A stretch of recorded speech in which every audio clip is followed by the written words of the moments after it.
Bonjour, bienvenue dans cette nouvelle vidéo. Merci de vous abonner, c'est gratuit. Il suffit simplement de cliquer sur le logo qui apparaît en bas à droite de votre écran.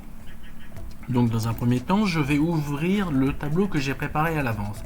Et c'est un tableau pour ceux qui ont déjà regardé les fonctions BD où je vous explique. Pour le moment, il apparaît 4 fois, mais j'ai travaillé sur 3 BD. Le premier, c'était BD Max pour avoir le plus gros montant.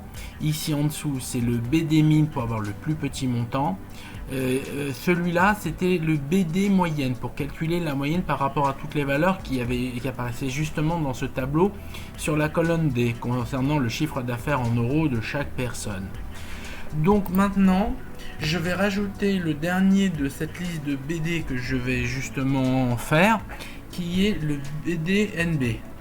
Donc c'est le même principe. Je clique sur la cellule G10 qui correspond à l'endroit où je vais mettre ma formule et je vais commencer en écrivant égal et je vais écrire donc BD NB et ensuite je fais entre parenthèses, je mets ma matrice, c'est-à-dire le tableau dans son ensemble.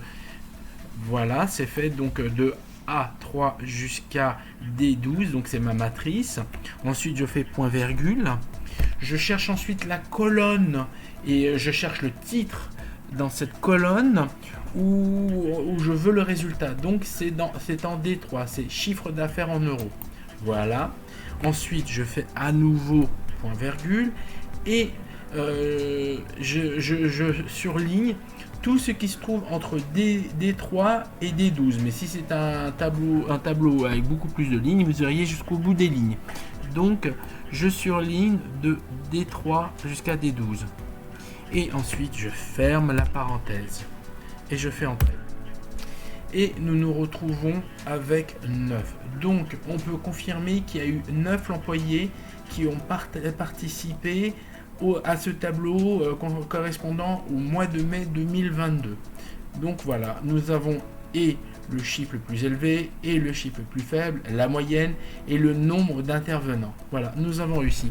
Merci, bientôt de nouvelles vidéos. Merci de vous abonner, à bientôt.